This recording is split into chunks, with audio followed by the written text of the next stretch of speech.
Hello friends, welcome to Glittering Code. This is the 24th session of series C for beginners. आज हम बनाएंगे full pyramid और full pyramid बनाने के बाद हम बनाएंगे क्रिसमस ट्री। दोनों में बहुत ही थोड़ा डिफरेंस है। तो चलिए देखते हैं फुल पिरामिड कैसे बनेगा। लास्ट क्लास में हमने लेफ्ट हाफ पिरामिड बनाया था और आज हमें बनाना है फुल पिरामिड। देखिए लेफ्ट हाफ पिरामिड में और फुल पिरामिड में डिफरेंस क्या है। ऑब्वियसली डिफरेंस तो है कि हाफ जो लेफ्ट हाफ पिरामिड है वो आधा है, फुल पिरामिड पूरा है। ठीक है, टेक्निकली टर्म्स में सोचिए, कोडिंग की टर्म्स में सोचिए क्या डिफरेंस है। इन दोनों में सिर्फ एक ही डिफरेंस है, which is number of stars.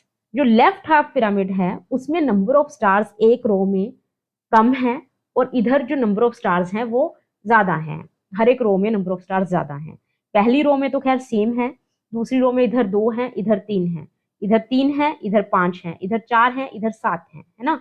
तो बाकी कुछ चेंज नहीं है। बाकी कुछ चेंज क्यों नहीं है, अगर आप देखें हमने दो चीजें डिस्कस की थी लास्ट क्लास में। One is number of stars, another is number of species. अगर आप नंबर ऑफ स्पेसिस देखो जो बिगिनिंग में आपको ऐड करनी है, ये दोनों जगह पे सेम है। ठीक है, दोनों का लॉजिक सेम था। बट हाँ, अगर आपने लास्ट लेक्चर नहीं देखा है और आप उसको नहीं बिना देखे ही इसको सुनना चाहते हैं तो इट इज फाइन। मैं इसका लॉजिक दोबारा भी एक्सप्लेन करूंगी आपको। बट यस, अगर आपको लेफ्ट हाफ पिरामिड बनाना आता है तो बस आपको नंबर ऑफ स्टार्स का लॉजिक चेंज करना है, नथिंग एल्स। ओके, तो नंबर ऑफ स्टार्स का लॉजिक क्या है वो हम जानते हैं। पहली चीज तो आपको जो समझनी है कि इसमें नेस्टेड फॉर लूप लगेगा, है ना। वेरी सिंपल, क्योंकि हमें मल्टीपल रोज प्रिंट करनी है और हर एक रो के अंदर जाके मल्टीपल स्टार्स प्रिंट करने हैं। तो एक लूप लगेगा हर एक रो के लिए। फिर उस लूप के अंदर जब आप चले गए, उस आइट्रेशन के अंदर जब आप चले गए, एक रो के अंदर जब आप घुस गए तो आपको different number of stars print करने हैं। तो एक लूप लगेगा उसके लिए। ठीक है, जो तो चलिए देखते हैं वो कैसे होगा। For int i is equals to 1।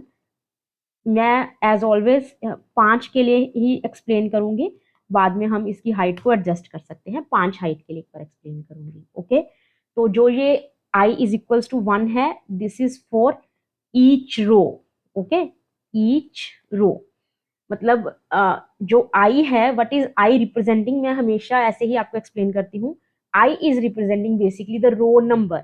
When you say i is 1 मतलब आप फर्स्ट रो में हो। when i is 2 it means you are in the second row।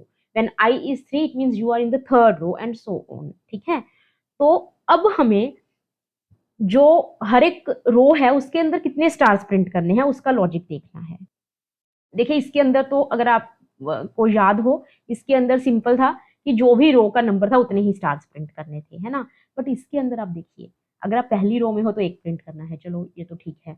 दूसरी रो में हो तो 3, इसका क्या लॉजिक बनता है। तीसरी में हो तो 5, चौथी में हो तो 1 2 3 4 5 6 7। तो इसका लॉजिक है 2 मल्टीप्लाई बाई आई माइनस 1।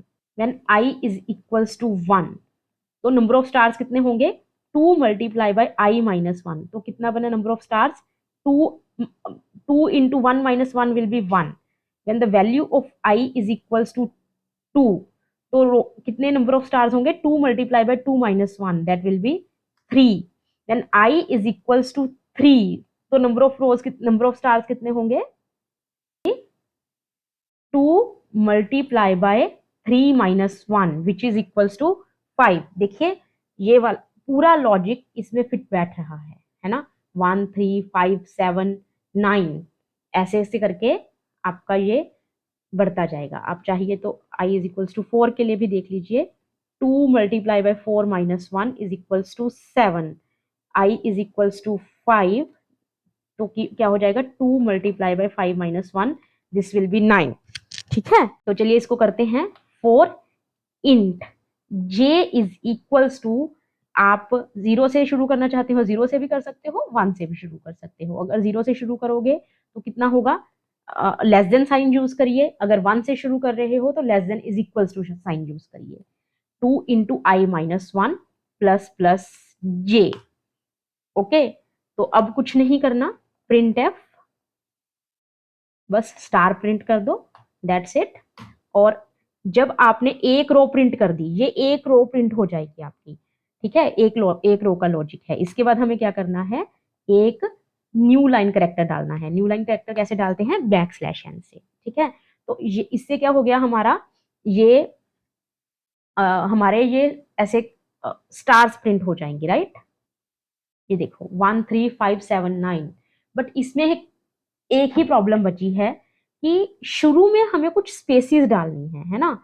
ये देखिए पिरामिड नहीं बन पाया, ऑल्दो ये वो तो बन गया, आई मीन एक स्ट्रक्चर तो बन गया, नंबर ऑफ स्टार्स तो सही प्रिंट हो रहे हैं, बट पिरामिड नहीं बन पाया। पिरामिड बनाने के लिए क्या करना होगा, आपको जो ये स्टार्स हैं इनको थोड़ा खिसकाना होगा, है ना।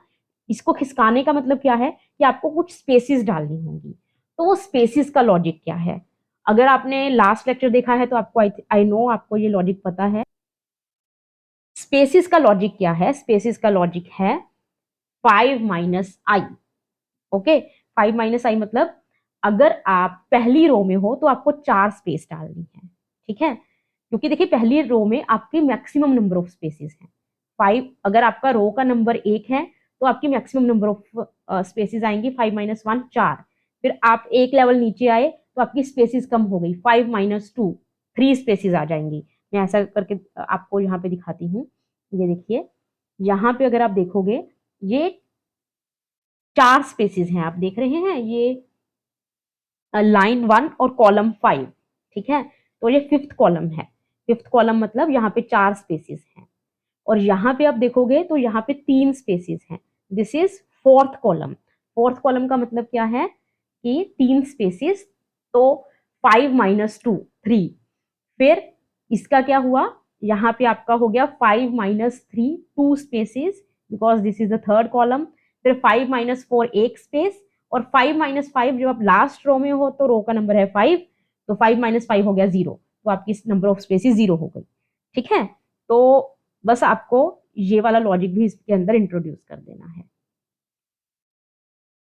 और int j is equals to 0, j less than 5 - i plus plus j। Print F, बस मुझे यहाँ पे स्पेसिस डालनी है, स्पेस, ओके। तो ये देखिए ये आपके ऐसे स्टार्स प्रिंट हो गए, है ना, पिरामिड प्रिंट हो गया। तो this is how you can print a pyramid. Simple है, अगर आपको लेफ्ट हाफ पिरामिड बनाना आता है, हाफ फुल पिरामिड बनाने के लिए बस आपको ये वाला लॉजिक चेंज करना है। ये देखिए ये है मेरा लेफ्ट हाफ पिरामिड का कोड, ये है मेरा फुल पिरामिड का कोड। लेफ्ट हाफ पिरामिड में क्या है, यहाँ पे ये j लेस देन i था, यहाँ पे j less then 2 multiply bye i - 1 है। अदरवाइज पूरा कोड ये सेम है, ठीक है। अब इसको क्या करते हैं, कस्टमाइज कर देते हैं for height. For customised height मतलब कोई भी हाइट चूज कर सकते हो आप, उतना ही पिरामिड प्रिंट हो जाएगा। For example print F enter the height of pyramid \n। तो हाइट एंटर करो, एक वेरिएबल ले लेते हैं इंट h, ओके। फिर उसके बाद scan F %d and h। तो ये आपने ले लिया। यहाँ पे 5 की बजाय आप h यूज करो, हमने 5 एक यहाँ पे भी यूज किया था, यहाँ पे भी h यूज करो। अब देखते हैं, enter the height of pyramid, let's say height is 8। तो ये देखिए ये 8 हाइट का पिरामिड बन गया। आप कितनी भी हाइट का पिरामिड बना सकते हो इस तरीके से, ओके। तो नेक्स्ट इज, अब इस पिरामिड को क्या करते हैं, इस पिरामिड से क्रिसमस ट्री बनाते हैं। तो क्रिसमस ट्री कैसे बनेगा, देखिए क्रिसमस ट्री कुछ भी नहीं है, पिरामिड के नीचे बस आप दो, ये जो है पिरामिड के नीचे आपको बीच में जाके, ठीक है, ये पैरेलल साइन डालना है। आपको अपने कीबोर्ड पे पैरेलल का साइन दिख रहा होगा, ठीक है। ये वाला बैक स्पेस के जस्ट नीचे है, ठीक है। अगर आप शिफ्ट दबा के वो बटन दबाओगे बैक स्पेस के नीचे वाला, तो it will be this parallel sign. बस आपको ये 2 डंडे लगाने हैं, ओके। इसमें मेन चीज क्या है, इसमें बस आपको ये देखना है ये डंडे लगाने कहाँ पे है ना, बीच कैसे निकालोगे आप। अगर आप यहाँ पे देखो तो है, अगर देखिए ये आपकी 5 हाइट थी है ना, तो आपको इसमें भी सेम चीज है, स्पेसिस कितनी छोड़नी है। डंडी तो आप ऐड कर दोगे, ठीक है, बट ये स्पेसिस कितनी छोड़नी है। स्पेसिस छोड़नी है आपको h-1। अगर मेरी हाइट 5 है तो 4 स्पेस छोड़ दो, आप बीच में पहुंच जाओगे, है ना। अगर मेरी हाइट 10 है तो 9 स्पेसिस छोड़ दो, फिर आप बीच में पहुंच जाओगे। ओके, तो उसके बाद आपको जितनी डंडी लगानी है उतनी लगा सकते हो, जितनी बड़ी। ये तो हमारा हो गया, इसको कुछ नहीं करेंगे हम। ये मेरा कंप्लीट हो गया पिरामिड बनाने का, है ना। इस लूप के अंदर कुछ नहीं करना आप। एक बाहर लूप लगेगा, बाहर लूप क्या लगेगा, int i is equals to 0, ठीक है, 1 से भी शुरू कर सकते हो। आई लेस देन क्या, h-1। मैंने बताया ना कि कितने स्पेसिस प्रिंट करने हैं, जितनी आपकी हाइट है उससे एक कम। इस तरीके से आप बीच में पहुंच जाओगे ट्री के, पिरामिड के, ठीक है। तो प्रिंट क्या करो, print F %d, sorry not %d, space. तो आप स्पेस प्रिंट कर दो उतनी। जब आपकी स्पेस प्रिंट हो गई, उसके बाद आप क्या करो, उसके बाद आप एक डंडी प्रिंट करो और साथ में एक एंटर दबा दो, है ना। तो इससे देखना क्या होगा अब, enter the height of pyramid, let's say height is 5। तो देखिए ये एक डंडी आ गई, क्योंकि ये हमने एक ही डंडी प्रिंट की है। अब मुझे ये डंडी 2 बार प्रिंट करनी है, तो मैं क्या कर सकती हूँ, ये इसमें भी खैर आपको यहाँ पे दिमाग लगाना है कि या तो आप क्या करो, इसी कोड को दोबारा कॉपी कर दो, एक नई डंडी आ जाएगी, या आप इस कोड को फोर लूप में डाल दो, इस पूरे कोड को, है ना। ऐसे करके फोर इंट के ले लीजिए इस बार वेरिएबल, आई जे हमने यूज कर लिया है, के इज इक्वल्स टू 0, के लेस देन, आपको कितनी डंडियां प्रिंट करनी है, 2 3 कितनी, मान लीजिए मुझे 3 डंडियां प्रिंट करनी है, प्लस प्लस के। मैं आपको बेसिकली ये दिखाना चाह रही हूँ कि हमने ये यहाँ पे नेस्टेड फॉर लूप क्यों लगाया। देखिए वैसे तो मुझे बस इतना ही लिखना था, पर ये काम मुझे 2 बार या 3 बार मैं क्यों लिखूं, इसलिए मैंने इसको अगेन एक फॉर लूप में रैप कर दिया, तो इसलिए नेस्टेड फॉर लूप हो गया। अभी देखना, ये enter the height of pyramid आएगा, लेट्स से 5, ये देखो बन गया ना। दोबारा चला के देखते हैं, enter the height of pyramid, let's say 10, ठीक है। तो इससे ये देखिए, ये मैंने यहाँ पे नेस्टेड फॉर लूप इसलिए लगाया है, अगर आप कल को डिसाइड करते हो कि यार इसकी जो डंडी है ना, डंडियां मुझे 4 जोड़नी थी या 10 जोड़नी थी, तो बस आपको यहाँ पे चेंज करना होगा, बाकी अपने आप चल जाएगा। लेट्स, मैं यहाँ पे कुछ और भी लॉजिक लगा सकती हूँ कि जितनी हाइट है उससे आधी डंडियां प्रिंट हो जाए। Enter the height of pyramid, let's say height is 7, तो इसने 3 डंडियां प्रिंट कर दी, है ना। तो this is how you can make any pyramid, any full pyramid and the Christmas tree.